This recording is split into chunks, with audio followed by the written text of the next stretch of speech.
시작하겠습니다. 안녕하세요. 이번에 1차 시험이 이제 50일 깨지고 40일 정도 남았는데 물리 최종 정리 강의를 진행하게 되었습니다. 저는 이주원 변리사이고 제 이번 수업의 특징은 그러니까 4회차로 좀 구성이 돼요.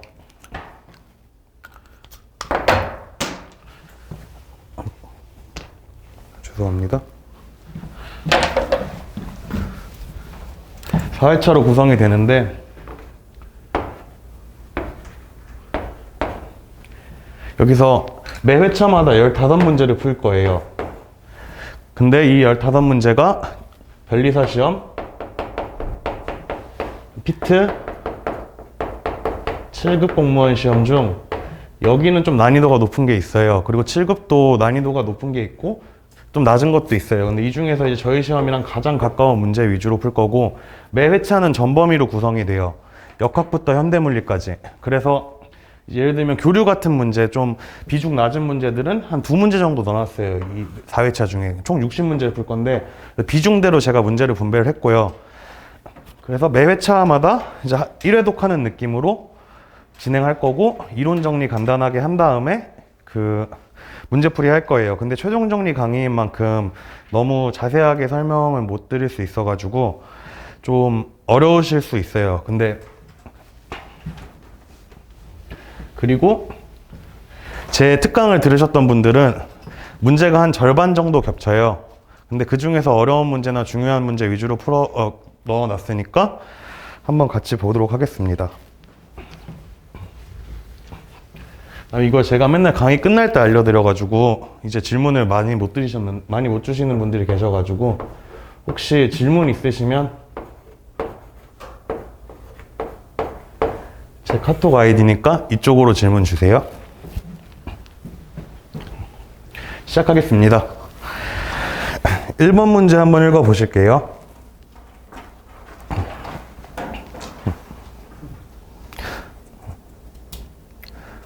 그리고 현장에 계시는 분들은 제가 이거를 원래 워드로 만들었는데 PDF로 변환해서 파일을 보내다 보니까 좀 흐려졌어요. 그래서 제가 내일 자료를 다시 보내서 좀 안 깨진 자료로 나눠드릴게요. 오늘 죄송합니다.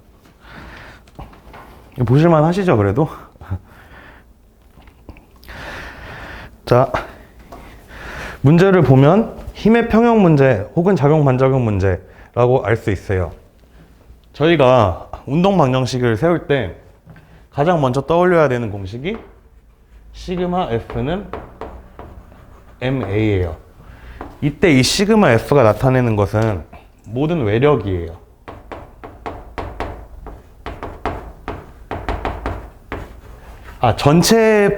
제가 항상 풀이를 전체에 대해서 한번 풀고 부분에 대해서 한번 푸는데, 이 전체 시스템을 잡을 때 모든 외력이 말하는 거예요. 예를 들면 어떤 물체가 있고 어떤 물체가 있어요.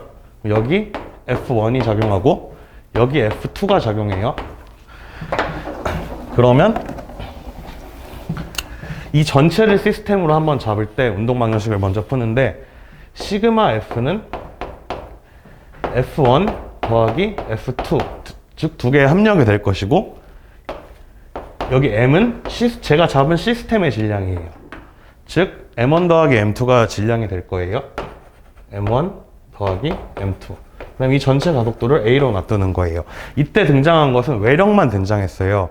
근데 만약에 시스템을 이렇게 잡으면요, 이 사이에 서로 작용하는 내력이 있을 거란 말이에요. 예를 들면 장력이라고 하면 T 이런 식으로 장력이 작용할 거예요. 근데 그러면 이제 이 물체에 대해서만 운동 방정식을 잡아볼게요. 그게 제가 전부풀이법인데 전체를 한번 잡고 부분을 잡는 거예요.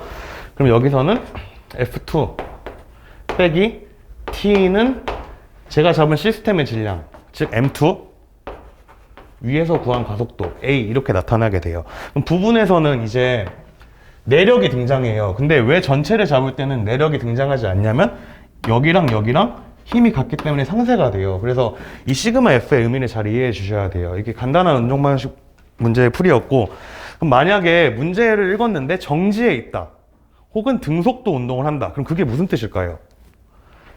저희 가속도의 정의가 시간당 속도의 변화량이에요.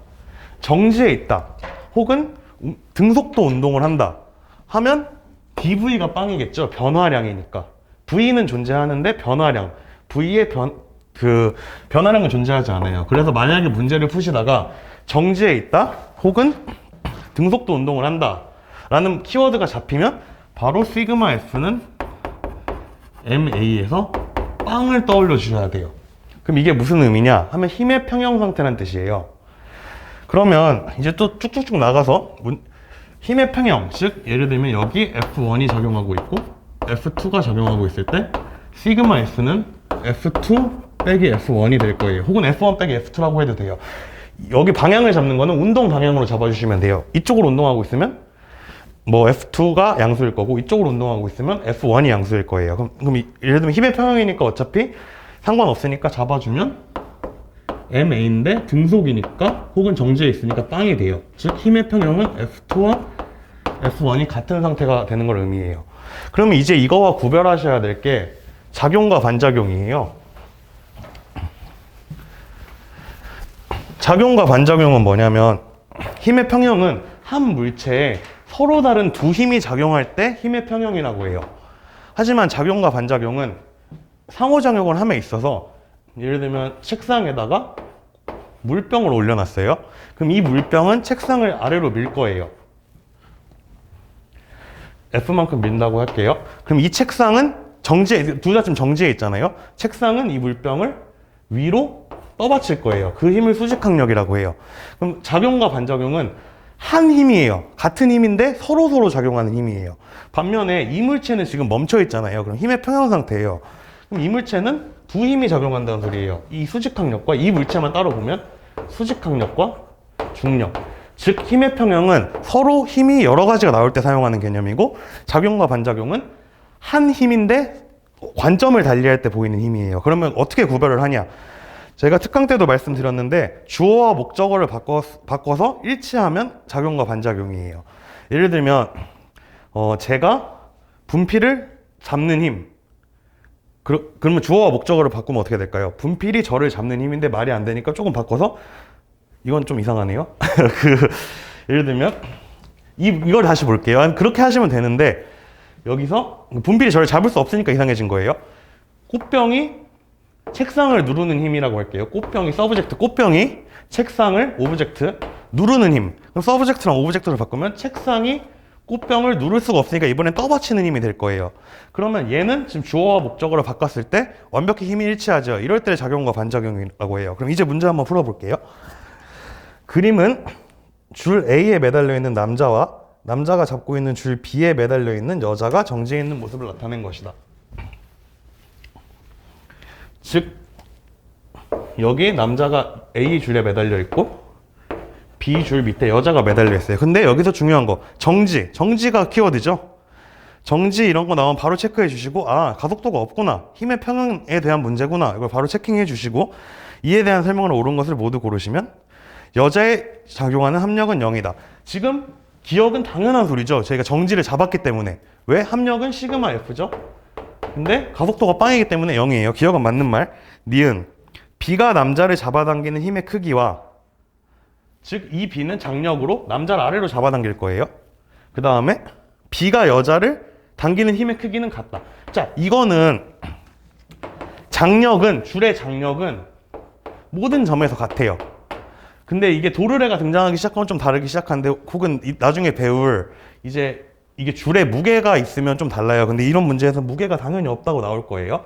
무게가 있으면 장력이 달라질 수 있는데 지금 무게가 없는 상황이기 때문에 모든 줄의 장력은 같아요. 그러면 같은 줄의 장력은 같으니까 니은도 맞는 말이에요. 근데 여기서 이 니은 보기가 힘의 평형에 대한 보기일까요? 아니에요. 제가 힘의 평형은 두 힘이 나와야 된다 그랬죠. 혹은 세 힘. 근데 여긴 같은 줄에 장력 하나만 나오니까 힘의 평형은 아니에요. 그럼 작용과 반작용일까요? 이것도 아니에요. 왜냐면 B가 남자를 당기는 힘의 크기. 그러면 주어와 목적으로 바꿔보면 남자가 줄을 잡아 당기는 힘의 크기죠. 그럼 얘는 작용과 반작용도 아니에요. 그냥 장력을 갖고 서술한 거예요. 즉 니은은 힘의 평형이냐 물어봐도 아니고 작용과 반작용이냐 물어봐도 아닌 거예요. 자, 디귿 A가 남자를 잡아당기는 잡아당기는 힘의 크기와 B가 남자를 잡아당기는 힘의 크기는 작용과 반작용이다. 아니죠. 이것도. 왜냐면 A가 남자를 잡아당기는 힘의 크기, 주어와 목적으로 바꾸면 남자가 A를 잡아당기는 힘의 크기죠. 근데 여기는 B가 남자를 잡아당기는 힘이니까 주어와 목적으로 바꿨을 때 일치하지 않아요. 그래서 디귿은 틀린 말이에요. 자, 1번은 넘어가겠습니다. 2번. 이제 원운동은 저희 시험에서 이렇게 전면적으로 나오진 않아요. 이제 한 가끔씩 나오는데 한 3년에 한 번씩. 근데 원운동에 대한 개념을 아셔야지 뒤에 뭐 자기장 쪽에 로렌츠 포스 혹은 뭐 저희 현대물리 쪽에서도, 그러니까 원운동은 기본 개념으로서 많이 등장해요. 자, 원운동은 중요한 게 두 가지가 있어요. 저희 뉴턴의 운동 법칙에서 시그마 F는 MA는 항상 성립하는 거예요. 현대물리에선 슈레딩거 방정식으로 표현되지만 그냥 고전 물리적인 관점에서는. 그럼 원운동은 만약에 어떤 물체가 이쪽으로 가요. 그럼 제가 힘을 이쪽으로 주면 물체는 어떤 운동을 할까요? 이쪽으로 가속도 운동을 할 거예요. 시그마 F는 MA만큼. 근데 만약에 힘을 이쪽으로 줘볼게요. 그러면 이 물체는 그 서로 수직한 그 물리 관계들은 서로의 운동에 대한 영향을 주지 못해요. 그러니까 운동 에너지 관점에서는. 그럼 이 물체는 이 힘 때문에 가속도가 생기진 않아요. 대신 가속도는 생겨요. 죄송해요. 근데 이 방향으로 운동에 대한 영향은 없어요. 그러면 어떻게 되냐면 방향만 바뀌는 운동을 하기 시작해요. 수직한 힘이 주어지면. 그러면 운동 방향과 수직한 힘이 계속 주어지게 되면 방향만 바뀌어갖고 결과적으로 원운동을 하게 돼요. 그러면 원운동에서는 이 수직한 힘이 중요하겠죠? 그 힘을 저희는 구심력이라고 해요. 자, 구심력은 이거는 외워주셔야 돼요. A는 R분의 V제곱이 돼요. 구심력에서. 그러면 저희 오메가라는 게 이제 아주 자주 나와요. 이 오메가는 각속도예요. 각속도는 이 관계식 두 개는 외워주셔야 돼요. V는 R 오메가. 이 저희 그거 있죠. 저희 수학 시간에 예전에 이 호의 길이를 L이라고 하고 반지름을 R이라고 했을 때 초등학교 때인가 배웠던 것 같은데 L은 R 세타 이런 관계식이 있어요. 이 양변을 시간에 대해서 미분하면 dt분의 거리, 결국 시간에 대해서 미분하면 이 반지름은 변하지 않으니까 이게 V가 되고 이게 오메가의 정의죠. 즉 V는 R 오메가가 돼요. 이 관계식은 반드시 외워주셔야 돼요. 한 번 더 미분하면 뭘까요? V를 미분하면 가속도. 근데 R은 상수니까 빠져나오고 각속도를 미분하면 각가속도가 나와요. 나중에 회전운동에서 매우 중요한 식이에요. 결과적으로 그냥 이 식을 외워주시면 결국 이것도 당연히 유도되는 거니까 똑같아요. 그러면 이거는 V 대신에 R 오메가를 집어넣으면 R제곱 오메가 제곱이 되니까 R 오메가 제곱이 돼요. 원운동에서 아셔야 될 거는 구심력을 표현하는 방법이에요. 근데 제가 이제 강의를 하다가 질문이 몇 개 들어왔는데 원심력이랑 구심력이 좀 이해가 안 된다 개념적으로 이러시는 분들이 꽤 있었어요. 그래서 원심력이랑 구심력은 어떤 그 크기는 같아요. 근데 방향이 반대라서 이제 운동 방식을 세팅을 어떻게 해야 될지 모르겠다 이러시는데, 예를 들면 제가 이 관성력에 대한 개념인데 이거는 그냥 이해 위주로 이건 정확하게 이해 못 하셔도 돼요. 관성계 같은 거라. 제가 버스에 타고 있었어요. 근데 갑자기 기사님이 앞으로 갑자기 브레이크 엑셀을 밟으세요. 그러면 뒤쪽으로 제가 쏠리겠죠. 그러면 이쪽으로 힘을 가하면 이쪽으로 이 손잡이가 꺾일 거예요. 그럼 이 안에서 보면 이거는 관성력이라는 힘이 돼요. 그래서 관성력은 지금 얘가 이렇게 있던 놈이 이렇게 갔으니까 힘이 이쪽으로 작용한 거예요. 근데 실제적으로 밖에서 봤을 때는 힘이 이쪽으로 작용한 거거든요. 왜냐면 엑셀을 밟았으니까 앞으로 가니까. 그러면 이게 관성력이랑 이 외력이랑은 정확히 크기가 같고 방향이 반대인 힘이에요. 그래서 그냥 원심력 이렇게 하면 헷갈리니까 저희 원 문제 풀 땐 전부 구심력을 풀게요. 이게 관성력을 도입하기 시작하면 이게 관성력은 언제 등장하는 거냐면 가속 운동하는 시스템을 잡았을 때 그 안에서 느끼는 힘을 관성력이라고 해요. 밖에서 봤을 때는 밖에서 제가 이렇게 볼게요. 여기 정지해 있으니까 얘는 관성력을 느끼지 않아요. 정지해 있잖아요. 그럼 얘가 봤을 때는 얘는 외력을 보게 돼요. 그래서 이게 헷갈려요. 운동 방향을 어느 쪽으로 잡아야 될지. 관성력 안에서 시스템을 잡으면 뒤로 관성력이 느껴지고 밖에서 시스템을 잡으면 앞으로 시스템이 느끼고 그 힘이 느껴져요. 그래서 이런 거 하나 고려하지 마시고 원운동 문제 풀 때는 원심력 이런 거 고려하지 마시고 무조건 구심력으로 보세요. 안 그러면 헷갈려요. 그럼 구심력이 뭐죠? 원의 중심 방향으로 작용하는 힘이죠. 중심 방향으로 구심력이 작용해요. 원운동 문제를 풀 때는. 근데 이 시그마 S는 R분의 MV 제곱이 돼요. 왜냐면 이게 가속도였으니까. 시그마 S는 MA죠. 혹은 MR 오메가 제곱이 돼요. 왜냐면 A가 뭐 R분의 V 제곱 등등이었으니까. 그러면 저희가 운동방정식 문제 풀 때 시그마 F는 MA를 쓰는데 이 오른쪽 항이 결과적으로 이게 되는 거예요. 그럼 왼쪽 항은 이제 힘의 합들이겠죠. 그러면 예를 들면 제가 여기 중력이 작용한다고 볼게요. 그리고 위쪽으로 만약에 수직항력이 작용한다고 볼게요. 이런 상황이 있으면 원운동을 안 하겠네요. 오늘 왜 이렇게 놓칠까요? 죄송합니다. 지금 2번 문제처럼 아래쪽으로 수직항력이 작용한다고 볼게요. 그러면 이 시그마 F는 작용하는 모든 힘을 표시하는 거죠. 이 물체에 대해서. 그러면 어떻게 될까요? mg 더하기 n은 구심력 R분의 mv 제곱이 되는 거예요. 즉 여기 시그마 F는 MA 항은 이걸 넣어주시는 거고 이 시그마 F에 대한 항은 작용하는 모든 힘을 표시해 주시는 거예요. 만약에 여기 장력까지 있었으면 장력도 여기다 더해 주시면 되는 거예요. 이게 이쪽 왼쪽 텀과 오른쪽 텀의 차이를 제가 설명드린 거예요. 나중에 타우는 I알파 할 때도 똑같은 설명 한 번 더 드릴 거예요. 그러면 자, 저 이론적 배경 첫 번째에서 제가 지금 이게 설명드린 거고 또 원운동 할 때 자주 물어보는 것들이 있어요. 주기 혹은 진동수에 대한 것도 되게 많이 물어봐요. 저희 원운동 할 때 파동할 때도 자주 나오죠. 주기가 뭐냐면 한 바퀴 도는데 걸리는 시간이에요. 그러면 주기를 어떻게 표현할 수 있을까요? 한 바퀴 도는데 걸리는 시간이죠. 저희 속도의 정의가 뭐죠? 시간 변화량분을 거리 변화량을 시간 변화량으로 미분한 값이에요. 그러면 한 바퀴는 뭘까요? 원에서 반지름이 R일 때 한 바퀴는 2파이 R이 되겠죠. 왜냐면 한 바퀴가 원에 둘레니까. 그럼 그때 걸리는 시간이 주기인 거예요. 그럼 주기는 어떻게 표현하실 수 있냐면 V분의 2파이R이라고 나타낼 수 있어요. 저희 근데 V가 R 오메가죠? 그럼 V 자리에 R 오메가를 대입해 주시면 R이 약분돼서 오메가분의 2파이가 나와요. 그래서 사실 저도 이거 T가 오메가분의 2파 이런 거 잘 안 외우거든요. 그냥 이런 거는 그냥 유도해 보시면 돼요. 뭐 어려운 유도가 아니죠. 한 바퀴 도는데 걸리는 시간이니까 속도의 정의예요. 그러면 이제 주기. 그럼 마지막으로 원에서 또 물어보는 게 뭐 있을까요? 진동수를 많이 물어봐요. 진동수는 한 번 진동하는데, 그러니까 1초 동안 몇 번 진동하나 하거든요. 그러면 그냥 그거 의미를 생각하시면 좀 어려우니까 그냥 이렇게 외워버리시면 돼요. 진동수랑 주기는 역수관계다. 자, 그러면 저희는 이제 원운동 문제를 풀 준비가 끝났어요. 자, 문제 한번 읽어보겠습니다.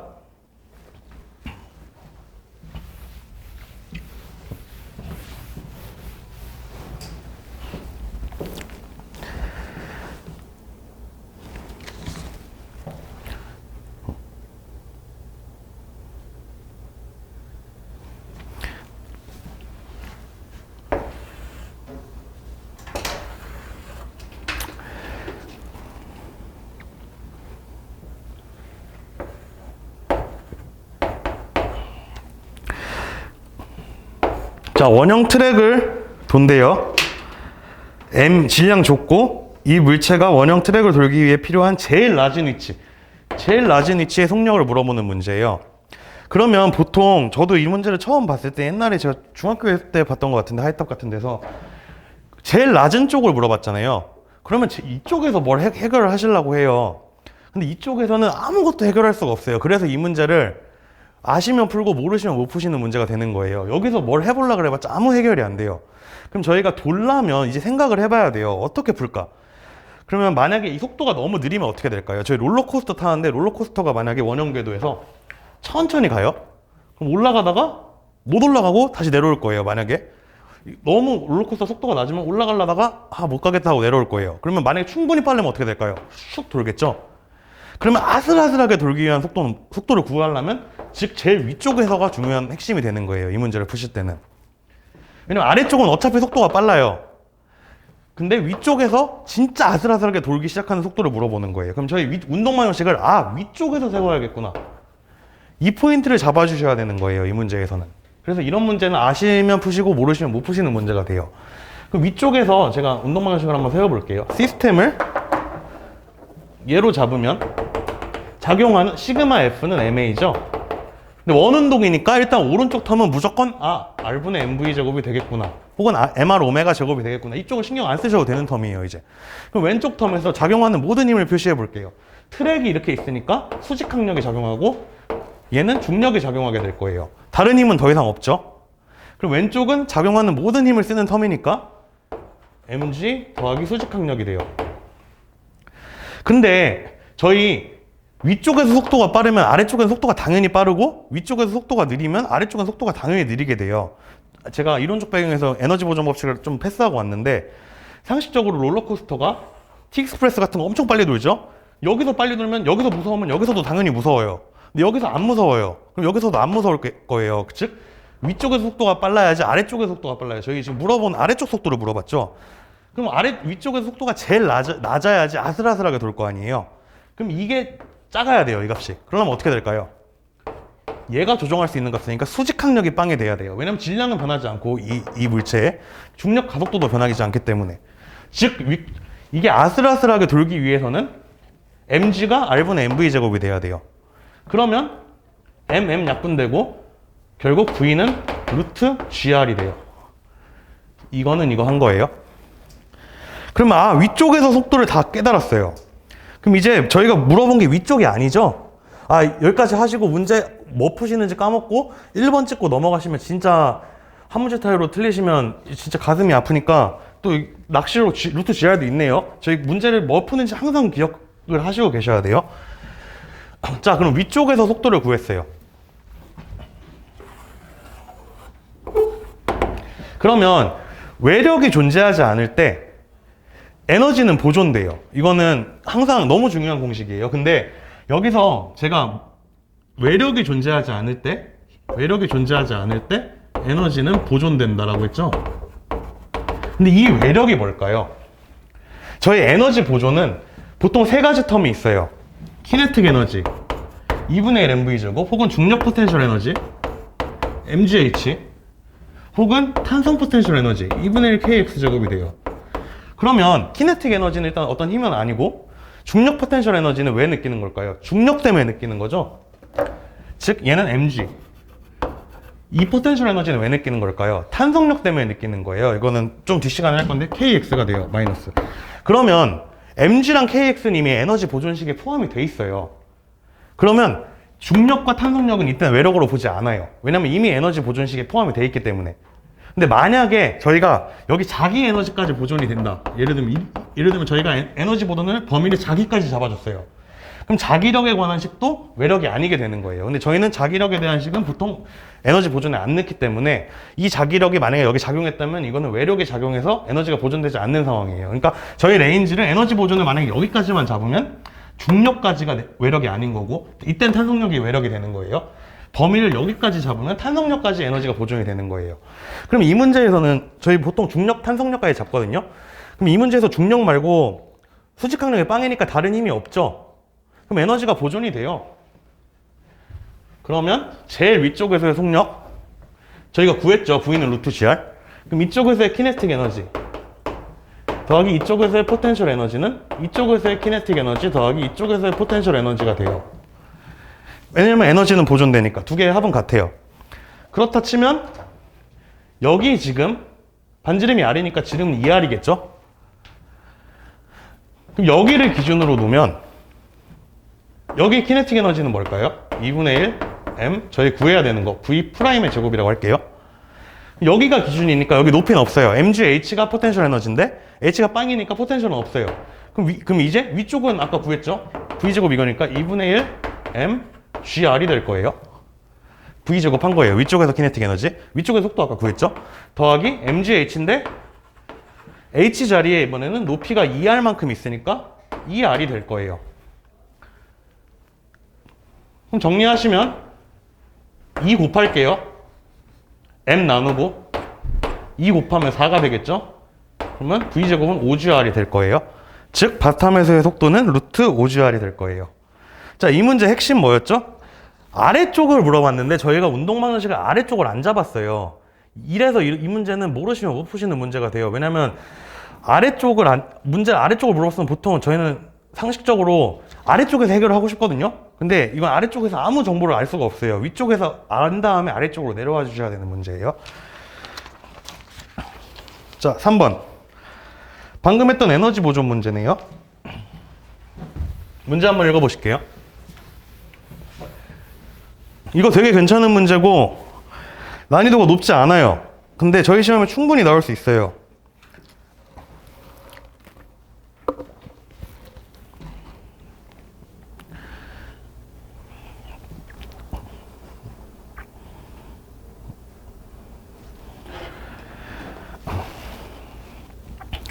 자, 단진동 문제랑 에너지 보존 문제가 섞여 있는 복합 문제예요. 자, 단진동이 뭘까요? 단진동은 용수철에다가 물체를 매달아 놨을 때 가만히 정지해 있을 거예요. 얘를 압축을 시키거나 혹은 잡아 당겨요. 얘를 이만큼 더 잡아 당겼어요. 여기서 딱 놓아줘요. 그럼 얘가 처음에 멈춰 있을 때 위치가 이만큼이잖아요. 이만큼 늘렸어요. 그러면 다른 외력에 작용하지 않는다면 여기 x만큼 늘리면 좀 더 길게 잡을게요. 원래 멈춰 있을 때 거리가 이만큼이에요. 그러면 x만큼 늘렸다가 딱 놓으면 띠용띠용띠용띠용띠용 하면서 에너지를 잃지 않고 마찰이 없으면 진동 운동을 하게 돼요. 이만큼 x만큼 당겼으니까 이만큼은 얼마만큼 갈까요? 여기도 x만큼 가게 되는 거예요. 즉 진폭이 x로 진동 운동을 하기 시작해요. 이걸 단진동이라고 불러요. 그러면 이 가운데 위치는 평형점이라고 불러요. 평형점.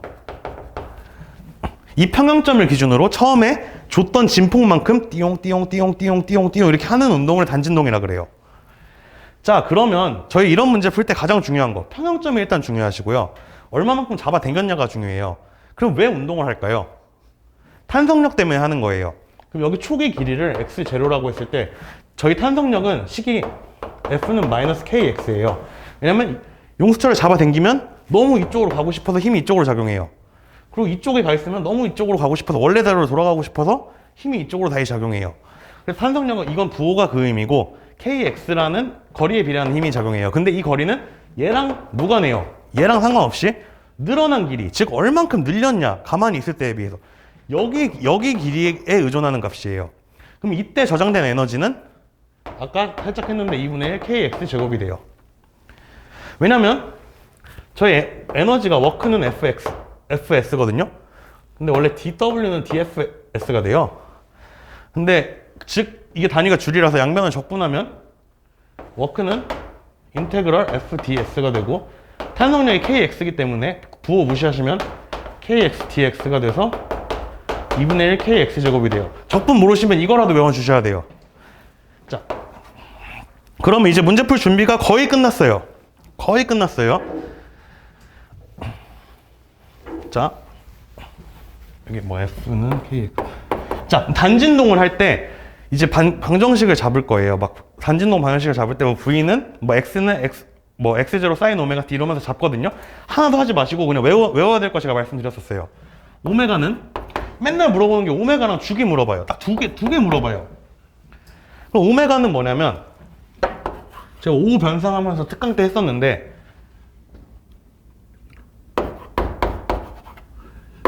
위에가 변수고 이게 용수철 상수가 변수 잠시만요.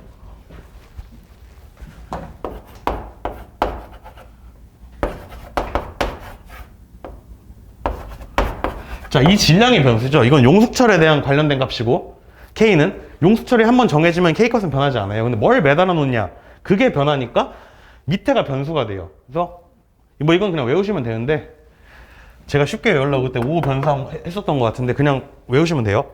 그러면 저희 아까 그래서 이 두 개씩은 꼭 외워주셔야 돼요. 이건 단진자라서 조금만 이따 할게요.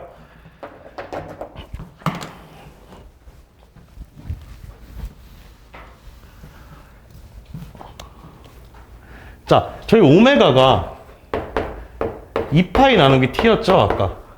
물어보는 게 두 가지밖에 없어요, 단진동 운동에서는. 오메가, 이거 외워주셨다는 가정하에, 그럼 오메가 자리에 t는 뭐가 되겠어요? 오메가 분의 2파이가 돼서 얘 역수가 들어올 거예요. 그러면 2파이 루트 k분의 m이 될 거예요.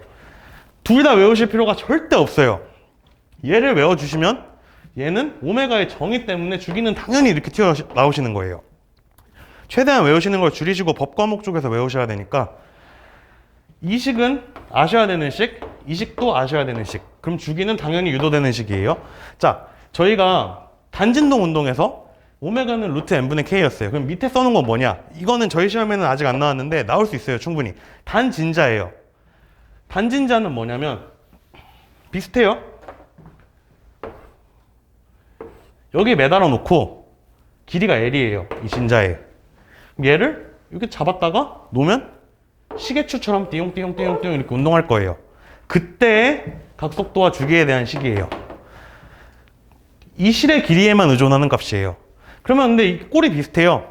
얘는 지금 뭐 중력과 속도, 용수철 상수 둘 다 상수고 밑에 질량, 실의 길이 이거는 변수예요. 그래서 단진자랑 단진동 운동 구별하시고 그럼 여기서 t는 어떻게 될까요? t는 2파이 루트 g분의 l이 되겠죠? 식만 외워두시고 이제 시작해 볼게요. 자, 편성 충돌. 저희가 반발계수에 대해서 특강 때 했는데 상식으로 질량이 같은 물체가 탄성 충돌을 하면 속도가 교환이 돼요. 당구를 생각해 보시면 쉬워요. 당구공의 질량이 같겠죠? 그럼 제가 얘를 쳤어요. 그럼 딱 치면 얘 멈추면서 띵 나가죠. 완전한 탄성 충돌이 아니기 때문에 얘도 굴러가긴 하는데 조금은 얘 속도 5던 속도로 3m로 날아왔으면 3m로 날아가요. 그게 탄성 충돌이에요. 그러면 지금 A와 B가 질량이 같죠? 문제에서. 그러면 매달려 있는데 B가 V0로 왔어요. 그럼 딱 박았어요. 탄성 충돌은 속도가 교환되죠? 그러면 B는 어떻게 될까요? 멈춰요. 왜냐면 A가 멈춰 있었으니까. A가 멈춰 있었어요. A는 멈춰 있었어요. V는 빵. 그럼 둘이 속도가 교환이 되기 때문에 충돌 후에 A는 속도가 얘는 충돌 후의 속도가 V0가 될 거예요. A는 이 방향으로. B는 딱 멈출 거예요. 그러면 이제 시작이에요. 자, 기억 어떻게 풀까 보실게요. 최대로 압축된다. 그러면 저희가 압축은 어떻게 잡을까요? 시간에 대한 식이었죠, 지금 나온 게.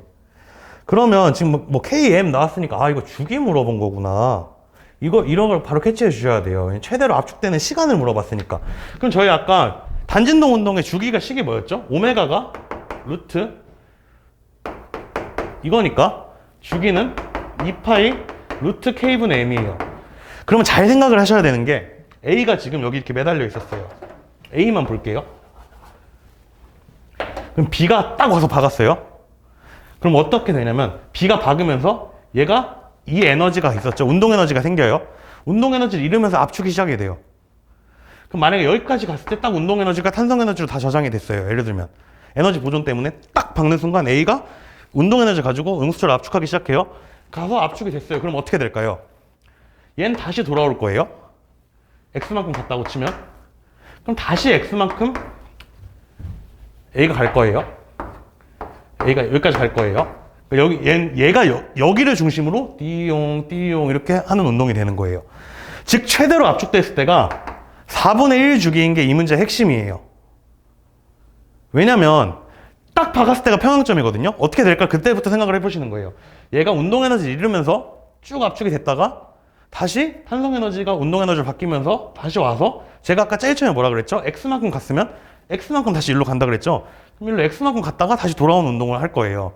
즉 무슨 소리냐면 한 번 갔다 왔다니까 한 번 갔다는 4분의 1 주기예요. 그럼 저희 주기식이 이거니까 얘를 4로 나눈 게 최대 압축할 때까지 걸리는 시간이겠죠. 즉 기억은 맞는 말이네요. 왜냐면 주기가 이거니까 이거 4로 나누면 2분의 파이 곱하기 루트 k분의 m이겠죠. 기억 맞는 소리. 니은. 그 다음에 얘가 지금 문제 읽어보면 갔다가 최대로 압축된 다음에 돌아오다가 다시 얘를 쳤댔죠. 근데 B가 지금 어디서 충돌을 했을까요? 여기서 충돌을 해서 B는 멈춰 있었죠. 속도가 교환되면서 B가 이렇게 오다가 딱 충돌을 했어요. 그럼 B랑 A랑 속도가 교환되면서 B는 이 지점에서 딱 멈춰요. 그럼 A가 다시 갔다가 오면 다시 처음 충돌한 위치에서 다시 충돌을 하겠죠. 왜냐면 이 상황인 거예요. A가 가만히 있고 B가 오다가 빵 박았어요. 그럼 속도가 교환되면서 A가 갔다가 다시 오면 이 부딪힌 위치에서 다시 빵 받게 돼요. 그럼 B가 다시 날아갈 거예요. 즉 어디서 받게 되냐면 충돌을 어디서 하게 되냐면 최대로 압축됐다가 돌아오는 다시 이 지점에서 하는 거예요. 그럼 그럼 만약에 문제가 B와 다시 충돌하는 시간은 이렇게 물어봤으면 답은 주기의 절반이겠죠. 왜냐면 여기가 4분의 1 주기, 여기가 4분의 1 주기니까 충돌하는 때까지 걸리는 시간은 주기의 반이 될 거예요. 만약에 문제가 그렇게 구성되어 있었으면 최대로 압축됐을 때는 4분의 1 주기, 갔다 와서 박았으니까 2분의 1 주기. 자, 근데 이번엔 거리를 물어봤죠. 거리를 어떻게 구할까라는 생각을 해보셔야 돼요. 그럼 저희가 애초에 왔다 갔다 하는 이유가 뭘까요? 키네틱 에너지가 지금 탄성 에너지로 저장이 되고 있어요. 즉 에너지 보존에 대한 식을 무조건 떠올려 주셔야 돼요. 용수철 문제가 나왔을 때 에너지 보존이 안 나오는 경우는 제가 거의 못 봤어요. 보통 에너지 보존 혹은 나중에 제가 몇 번 문제에 넣어놨는지 모르겠는데 아마 2회차 특강 때 특강이 아니라 2회차 자료에 있을 텐데 여기서 얘가 같이 분리되는 경우는 운동량 보존이 적용되는데 이건 다음 시간에 아마 할 거예요. 용수철은 무조건 보존이 나온다고 생각을 하시면 돼요. 그러면 여기서 저희 A가 딱 충돌할 때 속도가 교환되니까 V0였죠. 그러면 A가 가진 키네틱 에너지는 이게 될 거예요. 그럼 최대로 압축됐을 때 전부 탄성 에너지로 바뀌었을 때, 즉 속도가 0이 됐을 때 그럼 그때까지 거리가 이 거리겠죠? 진폭. 그럼 여기 진폭 X는 뭘까요? 제곱이죠. X는 K분의 M 루트 V0겠죠? 근데 저희가 문제에서 물어본 게 뭐죠? T0일 때 다시 충돌했댔죠? 그럼 이만큼 간 거리, 그럼 언제 충돌하죠? 갔다 오면 충돌하죠? 그럼 왔다 갔다 하니까 2배가 될 거예요. 즉 답은 이거 곱하기 2 해서 니은도 맞네요. 이게 만약에 최대로 압축했을 때까지 걸린 거리 이렇게 했으면 이거 2로 나눈 거가 되겠죠? 지금 상황이. 디귿. 자, 이제 끝났어요. 받고 다시 와서 B를 다시 받고 B가 이렇게 올라간대요. 그러면 지금 여기 중력 작용하죠? 탄성력 작용하죠? 다른 힘이 있을까요? 없어요. 마찰력이 없기 때문에. 그러면 에너지는 보존이 돼요. 아까 1번 전 문제에서 설명했듯이. 그러면 제일 처음 가지고 있는 에너지가 뭐였을까요? 그냥 제일 처음 에너지. 이거죠? B가 갖고 왔던 에너지. 그럼 이 에너지가 끝까지 보존이 돼요. 언제까지? 계속 보존이 돼요. 총 에너지는 2분의 1 mv제곱이 될 거예요. 근데 이 에너지로 다시 B가 충돌하고 뭐 어쩌고 하다 다시 올라가죠. 그럼 올라간 에너지가 전부 위치 에너지로 전환되니까 거리를 구하실 수 있을 거예요. 즉 거리는 mm 나누면 2G분의 V0 제곱이 될 거예요. 디귿도 맞는 말이네요. 되게 괜찮은 문제예요. 왜냐하면 이 상황을 이해하시기만 하면 너무 쉬워요. 기억 보면 저희 주기식 외우는 거 그냥 4로 나눈 거고 니은 탄성 에너지는 운동 에너지 맨날 쓰는 거에서 거리 구한 다음에 그 2배 한 거예요. 근데 이게 상황이 이해가 안 되시면 문제가 조금 어려워질 수 있어요. 핵심은 기억에서 최대로 압축됐을 때는 4분의 1 주기, 그 다음에 니은에서 다시 충돌할 때까지는 2분의 1 주기가 걸렸다는 게 이 문제의 핵심입니다. 자, 4번 풀기 전에 잠깐만요. 4번 문제 한번 읽어보실게요.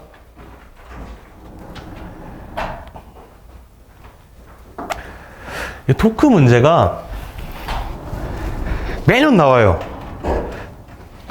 뭐 관성 모멘트로 나오던 질량 중심으로 나오던 아니 회전 운동 방정식으로 나오던 매년 나오는데 10문제 중에 한 문제는 나오는데 이게 역학이 좀 노베이스이신 분들은 조금 어려워요. 근데 이것도 한 20개만 풀어보시면 별로 할만하거든요. 사실 저희 시험은 제 사견으로 제일 어렵게 나오는 부분이 가우스 법칙 쪽, 전기장 쪽이랑 키르요프 법칙 쪽 뒤에 그쪽이 조금 어렵게 나오고 나머지는 명성만큼 어렵지 않은 것 같아요. 교류 문제도 할만하고. 그래서 근데 하여튼 이거 같이 문제 보실게요. 지금 이렇게 회전과 병진을 같이 하는 시스템을 어떻게 잡는지 설명을 드릴 거예요.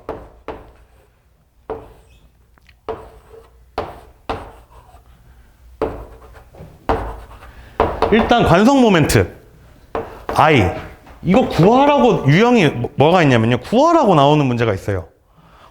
혹은 그냥 관성 모멘트를 비교하는 문제가 나와요. 뭐 굴렀을 때 누가 먼저 도착하냐 이런 것들. 혹은 이렇게 시스템을 잡고 푸는 문제가 나와요. 그러면 보통 관성 모멘트를 줘요. 근데 안 주는 문제도 꽤 있어요. 그래서 이 관성 모멘트는 시험 보기, 그러니까 저희 산재 먼저 보고 민법 보잖아요. 점심시간에 이거 한 6가지 정도 외워 놓으시면 돼요. 구, 원판, 그 다음에 뭐 자료 보면 있거든요. 막대, 이런 것들. 이거 외우시고 들어가세요. 한 5분 전에 딱 외우고 푸시면 돼요. 그럼 이거 도르래인데, 도르래 관성 모멘트는 문제에서 줬을 것 같긴 한데 2분의 1 mr 제곱이 돼요. 문제에서 줬나요? 줬네요. 안 줄 수도 있어요. 자, 그럼 이거 지금 이 토크 문제를 풀 때는 상황을 이해하셔야 돼요. 얘는 지금 어떻게 될까요? 얘는 무슨 운동을 할까요? 운동의 종류는 두 가지라고 보시면 돼요. 여기서는 병진 운동. 병진 운동은 뭐냐면요, 이렇게 그냥 앞뒤로 가는 운동이에요. 왔다 갔다 왔다 갔다. 혹은 이걸 병진 운동이라고, 회전 운동은 뭘까요? 뺑글뺑글 도는 운동이에요. 그러면 이물체는 지금 무슨 운동을 하고 있을까요? 병진만 하죠. 이물체는 무슨 운동을 하고 있을까요? 병진만 해요. 이물체는 무슨 운동을 하고 있을까요? 가만히 서서 돌기만 해요. 회전만 해요. 즉 이 시스템을 전체적으로 보면 얘네 둘은 병진, 얘는 회전이에요. 그럼 이렇게 회전과 병진이 동시에 포함된 시스템은 어떻게 푸는지 한번 해볼게요. 저희가 병진에 대한 식이 뭐가 있을까요? 시그마 F는 MA가 있어요. 회전에 대한 식은 뭐가 있을까요? 시그마 타우는 I 알파가 있어요. 이때 이 타우는 토크. 토크는 똑같아요.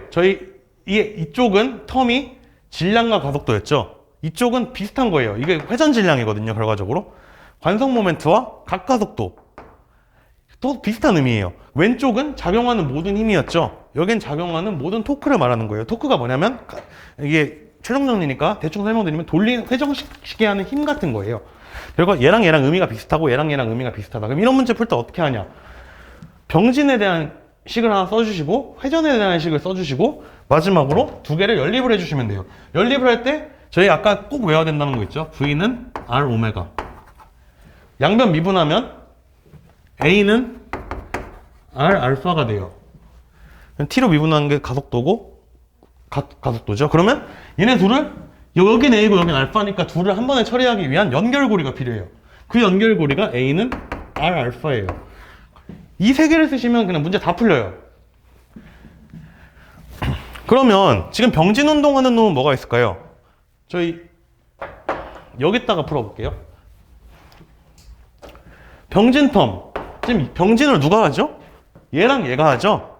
그럼 병진 운동하는 놈만으로 시스템을 잡아보세요. 그러면 얘는 아래로 중력, 마찰력 존재하죠? 얘는 이쪽으로 마찰력이 존재해요. 얘는 그냥 무시하세요. 병진에 대한 운동 방식을 잡을 거예요, 저희는. 그러면 첫 번째, 시그마 F. 작용하는 모든 힘을 써주시는 거죠. 시스템을 하나로 얘네 둘만 잡으면, 병진만. 이쪽으로 중력이 작용하고, 얘를 이렇게 펼친 거예요. 이쪽으로 마찰력이 작용해요. 마찰력은 뮤 mg. 이쪽으로 뮤 mg가 작용해요. 그러면 저희 시그마 F. 작용하는 모든 힘을 썼죠? mg 빼기 뮤 mg가 돼요. 작용하는 모든 힘을 써주시고, 잡은 개의 질량. 저희 지금 얘 병진 하나요? 안 하죠? 그럼 얘는 지금 무시하면 돼요. 그냥 지금 여기 상황에서. 그러면 병진하는 개 2명. EM A가 돼요. 병진 텀 잡았어요. 그럼 이제는 회전 텀을 다시 잡으시면 돼요. 회전은 얘 회전하나요? 안 해요. 얘 그냥 무시하세요. 얘 회전하나요? 안 하죠. 무시해요. 얘만 잡으시면 돼요. 그럼 여기 지금 보시면 T1, T2네요. 자, 얘가 왜 돌까요? 밑에서 끄니까 밑에서 얘를 끌면 돌겠죠? 그럼 막는 힘도 있을 거예요. 못 가게. 지금 얘는 얘를 이렇게 돌리려고 하고 얘는 얘를 이렇게 돌리려고 할 거예요. 그러면 저희 아까 시그마 타우는 I 알파, 즉 지금 이쪽으로 그래가지고 돌 건데 작용하는 모든 토크를 표시하세요. 토크, 얘는 왜 돌까요? 얘가 일로 돌리려고 하고 얘는 못 가게 일로 막고 있어요. 그럼 작용하는 토크, 저희 토크는 힘 곱하기 R 곱하기 사인 세타예요. 근데 세타가 지금 90도기 때문에 그냥 얘는 1이니까 무시하시고, 그럼 작용하는 모든 토크, 일로 돌리려는 토크, 즉 T2 곱하기 R, 일로 돌리려는 토크 반대 방향이죠. T1 R 은 I 알파, I는 줬어요 문제에서. 3번 두 개 연결, A는 R 알파, 식 3개, 문자 3개 나왔기 때문에 무조건 풀려요. 그러면 이렇게 맨날 푸실 수는 없잖아요. 그래서 제가 외우라고 했던 게 특강 때 식이 있어요. 병진식 세우시고 회전식 세우시고 두 개 연립해 주시는 텀으로 연립을 해주시면 되는데 시간이 조금 오래 걸려요 이러면. 그래서 제가 외우라고 한 식이 있어요. A는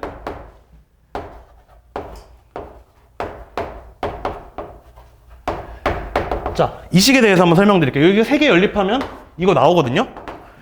이 의미, 이 식 외우는 의미. 자, 볼게요. 저희 병진이 시그마 F는 MA죠. 그럼 가속도 A는 어떻게 쓸까요? M분의 시그마 F죠. 그러면 여기 이게 지금 무슨 뜻일까요? 병진 운동한다는 의미예요. 이쪽은 텀이 병진 텀이에요. 얘는. 근데 지금 회전도 같이 하죠. 이쪽 텀이 의미하는 건 회전 텀이에요. 그럼 얘가 결국 병진 때문에 못 가게 막아서 가속도가 낮아지는 거고, 얘는 회전 때문에 분모가 커져갖고 얘를 막아내는 힘이에요. 즉 이 식을 외울 때는 A는 그냥 F는 MA 떠올리신 다음에 병진 운동 쓰신 다음에 쓰는 거였는데 회전이니까 관성 모멘트가 나올 거고, 관성 모멘트가 보통 꼴이 K MR 제곱 꼴이거든요. K는 상수고. 그러면 여기 질량 더하기 질량 500원이랑 저희 지우개랑 더할 수가 없죠. 500원이면 단위가 같아야 더해져요. 여기도 단위 꼴이 질량에 나와야 되기 때문에 회전 때문에 관성 모멘트 쓰셨으니까 그럼 질량 텀으로 차원을 맞춰줘야겠다 하면 R제곱으로 나누면 차원이 맞춰지겠구나 하시면 되는 거예요. 자, 여기서 이 F는 뭐죠? 외력이에요. 그게 핵심이에요. 외력. 전체 시스템을 잡았을 때 외력이에요. 즉 장력은 이 F에 등장하지 않아요. 지금 이 문제에서. 그러면 풀어볼게요. 바로. 이렇게 3개 연립하셔서 푸셔도 되는데, 자 볼게요. 참고로 저희 시스템을 전체로 잡았기 때문에 여기 들어가는 질량은 무슨 질량일까요? 병진 운동하는 모든 질량이 여기 들어가야 돼요. 그 다음에 여기는 회전 운동하는 모든 관성 모멘트가 여기 들어가셔야 돼요. 그럼 지금 문제가 여기 이렇게 돼 있죠? 그럼 여기 T1, T2 M, I, N. 그러면 지금 A는 이거죠? 병진 운동하는 모든 질량을 여기다 넣어주셔야 돼요. 병진 누가 하죠? 얘 둘이 하죠? 그렇기 때문에 EM. 그럼 이쪽은 회전 텀이에요. 회전 운동하는 모든 관성 모멘트를 넣어주셔야 돼요. 근데 회전 운동을 누가 하죠? 얘만 해요. 그럼 얘 관성 모멘트는 2분의 1 MR 제곱이니까 R 제곱으로 약분하면 여기 식에서 따라 2분의 1 M이 돼요. 질량으로 됐으니까 덧셈이 되겠죠? 을 시그마 F, 작용하는 모든 외력. 여기서 외력이 뭘까요? 시스템을 전체로 잡았기 때문에 저희는 얘는 내력이라서 빠져요. 이거 상세에서 빠지는 게 아니라 그냥 이게 사실 엄밀히 말하면 상세는 아닌데 상세 맞아요. 토크까지 고려를 해주면. 왜냐면 여기랑 서로 얘 상세되고 얘 상세되기 때문에 내력은 하여튼 장력 같은 건 무시해 주시면 된다고 생각을 하세요. 그냥 편하게. 상쇄돼요. 왜냐면 이쪽 토크 계산할 때랑 여기 계산할 때랑. 근데 너 그렇게 풀면 좀 헷갈려지니까. 그럼 작용하는 모든 외력은 뭘까요? 저희 장력은 원래 외력이 안 나오니까 중력, mg 빼기 마찰력 μmg가 돼요. 그러면 가속도를 바로 구하실 수 있거든요. 그럼 가속도는 뭐가 될까요? 여기는 m 다 약분하면 2분의 5가 되겠죠? 2분의 5. 뮤가 0.2였을 것 같아요. 위에는 0.8g가 돼요. 그럼 바로 가속도를 구하실 수 있어요. 가속도는 5분의 1.6g죠. 그러면 지금 보시면 제가 이론적 배경 설명이 길어서 그렇지 이거 식 외우셨으면 이거 구하는데 20초도 안 걸려요. 이 식을 외우셨으면 제가 지금 설명하느라가 이게 좀 어려워 보이시는데 이거 제가 설명을 처음에 병진, 회전, 둘이 연결 이렇게 설명을 하고 시작하고 막 하다 보니까 주저리주저 하다가 좀 어려워졌는데 이 식을 외우셨으면 가속도 유도하는 데까지는 그냥 어떻게 하냐면 병진 뭐뭐 하지, 회전 뭐뭐 하지 해서 띡띡 대입해 주시면 진짜 20초 안에 나와요. 여기까지 푸는데 20초. 그럼 이제 저희 물어본 게 뭐죠? 장력의 차이 물어봤죠? 저 식에 지금 장력이 등장 안 하잖아요. 그럼 장력의 차이를 어떻게 풀까를 생각을 해보셔야 돼요. 그럼 장력의 차이는 아까 뭐였죠? 토크를 만들었죠. 이 장력이 더 크기 때문에 돌았어요. 그럼 이제 최종적으로 토크 쪽에서 답이 나오겠구나. 이걸 파악을 해주셔야 돼요. 그러면 얘 왜 돌까요? 이 장력 때문에 돌고 이 장력 때문에 못 가게 막죠. 그래서 아까 시그마 타워는 I 알파여서 시그마 타워가 T2R T1R이었죠. I가 2분의 1 MR 제곱이고 알파예요. 저희 알파 모른다고 생각을 하시면 안 돼요. 이제 가속도를 구했기 때문에 A는 R 알파죠. 그럼 알파는 뭘까요? R분의 A예요. 그럼 여기다가 쏙 대입을 해주시면 T2 빼기 T1 R로 묶고 2분의 1 M R 제곱 R분의 A가 돼요. 그러면 R 약분되고 이 R도 약분돼서 결국 장력의 차이는 2분의 1 M A만 남아요. A 구했죠 저기서? 그럼 끝났어요. 답은 결과적으로 2분의 1 곱하기 M 곱하기 5분의 1.6G 5분의 0.8G가 답이 5분의 0.8mg가 답이겠네요. 5분의 0.8mg니까 답은 3번이네요. 0.8을 5로 나누면 0.16이죠. 이거 딱 보면 어려워 보이시는데 가속도 구하는 거 20초, 토크식 쓰는 거 20초, 연립하는 거 20초, 1분 안에 푸실 수 있는 문제예요. 그래서 이렇게 회전 운동이 어떻게 보면 어려운데 어떻게 보면 할만해요. 저희 5문제 풀고 쉬고 5문제 풀고 쉬고 5문제 풀고 쉬고 할 건데 5번이 조금 어려워요. 6번부터 풀고 잠깐 쉴게요. 6번은 정말 좋은 문제예요. 여기 있는 문제 제가 다 제 특강 자료에서도 좀 중요하고 복합적인 문제 위주로 가져왔고요. 피트 문제 같은 것도 조금 복합적인 문제들로 가져왔는데 쉽고 괜찮은 문제예요, 6번은. 자, 이론적 배경. 간섭 슬릿. 무슨 소리죠? 간섭 실험, 이중 슬릿에서. 그러면 이 슬릿 폭을, 이건 다음에 회전 실험이랑 같이 나올 때 할게요. 간섭을 하면 여기서 간섭 무늬가 생겨요. 여기서 뭘 쏴요. 그럼 여기서 파동이 이렇게 가다가 두 개가 상세 간섭, 보강 간섭을 하다가 여기 간섭 무늬가 스크린에 쫙 생겨요. 이 실험에 대한 자세한 설명은 아마 내일 정도 할 것 같아요. 그러면 여기 간섭 무늬가 생겨요. 밝았다가 어두웠다가 밝았다가 어두웠다가 밝았다가 어두웠다가 밝았다가 어두웠다가 이런 식으로 무늬가 생겨요. 그럼 이 간섭 무늬 간격이 델타 X라고 하는데 이 델타 X는 식이 뭐였죠? D분의 L 람다예요. 이건 외워주셔야 돼요. D가 뭐죠? 이 사이의 거리를 D라 그래요. 슬릿 사이의 거리. 그 다음에 L은 뭐죠? 여기 거리를 L이라 그래요. 스크린까지의 거리. 람다. 이건 그냥 쏜 파동이에요. 이건 중값이에요. 지금 문제가 뭘 물어봤죠? 0의 이중 슬릿 간섭 실험 장치에 빛 대신 전자빔을 사용했죠.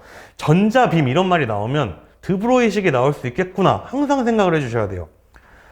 저희 드브로이 식이 무슨 식일까요? 드브로이 식은 물질의 이중성을 나타내는 식이에요. 람다는 P분의 H예요. 자, 람다가 뭘까요? 파동에 대한 성질이죠. P는 뭘까요? 저희 운동량은 MV인데 얘는 물질에 대한 입자에 대한 성질이에요. 그럼 입자성과 파동성을 지금 연결했죠. 즉 이거는 물질의 이중성을 나타내는 식이에요. 그럼 이 문제 풀 때 드브로이식을 어떻게 떠올리셔야 되냐면 전자 빔을 쏴서 간섭 실험을 했대요. 간섭 실험은 파동에 대한 실험이에요. 그러면 파동 있네? 전자네? 그러면 전자는 질량을 갖고 있으니까 드브로이식이 쓰이겠구나 를 캐치를 해주시고, 이제 문제 풀어볼게요. 저희 운동량이 P는 mv이고, 이론적 배경 조금만 더 설명드리면, 저희 운동 에너지가 식이 뭐였죠? 2분의 1 mv 제곱이죠. 그러면 양변에 m을 한 번씩 곱해볼게요. m 곱하면 m 제곱이 되죠. 그러면 m 제곱 v 제곱은 p 제곱이죠. 그러면 2분의 1 p 제곱이 되겠죠. 결국 운동 에너지는 뭐가 될까요? 2m분의 p 제곱이 돼요. 이거 또 중요한 식이에요. 왜냐면 그냥 운동량 구하시고 운동 에너지 구하셔서 속도 구하셔서 연립하셔도 되는데, 이걸 알고 계시면 문제가 되게 빨리 풀릴 경우가 많아요. 이 K는 2m분의 p 제곱. 이거 특강 때도 많이 강조드렸어요. 자, 그럼 이제 끝났어요. 저희 이제 문제 풀어볼게요. 지금 간섭무늬 간격이 D랬죠? 그러면 저희 델타 X는 D분의 L 람다인데, 지금 얘가 D라는 거죠? 지금 좀 살짝 낚시해요. 간섭무늬 사이의 간격이 D니까 지금 운동 에너지를 절반으로 낮췄을 때 결국 델타 X는 어떻게 되냐 이렇게 물어본 거죠. 저희 운동 에너지를 절반으로 낮췄대요. 그러면 전자 같은 게 나왔으니까 드브로이식을 떠올려 주셔야 돼요. 바로. 그럼 드브로이식을 떠올리시면 P가 람다분의 H죠. 그러면 운동 에너지는 어떻게 쓸까요? 지금 P는 람다분의 H니까 여기다가 집어넣어 주시면 결과적으로 운동 에너지는 2m분의 P제곱인데 P가 람다분의 M이니까 2m분의 1 람다 제곱분의 M제곱이 돼요. 2m분의 P제곱인데 P가 람다분의 M이니까 대입을 해주시면 드브로이식에서 뭐죠? 아니네요. H네요. H. 그쵸? 말이 안 되죠? H제곱이 돼요. 자, 그럼 이때 다른 조건 다 그대로 두고 운동 에너지를 절반으로 낮췄대요. 그럼 얘 상수. 그럼 변수가 얘밖에 없죠? 얘가 절반이 됐으니까 람다 제곱은 2배가 될 거예요. 반비례하는 관계니까. 운동 에너지가 절반이 됐으니까 지금 이 에너지랑 람다 제곱분의 1이 비례하는 상황이죠. 그러면 에너지가 2분의 1이 됐으니까 람다 제곱은 2배가 될 거예요. 반비례니까. 람다 제곱은 2배가 돼요. 그럼 람다는 몇 배가 될까요? 루트 2배가 돼요. 람다는. 그럼 람다가 루트 2배가 됐기 때문에 얘랑 또 비례죠. 다른 조건 다 그대로니까.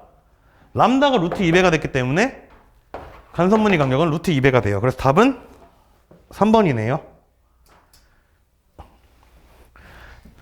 이거 이해되시죠? 운동 에너지가 절반이 됐으니까 딴 거 다 상수니까 변수인 얘가 똑같아지려면 2배가 돼야 돼요. 왜냐면 반비례니까. 그러면 딴 거 또 다 고정이니까 파동이 루트 2배가 됐으면 파장이 이 간섭무늬 간격은 루트 2배가 되는 거예요. 잠깐 쉬었다가 5번부터 풀겠습니다.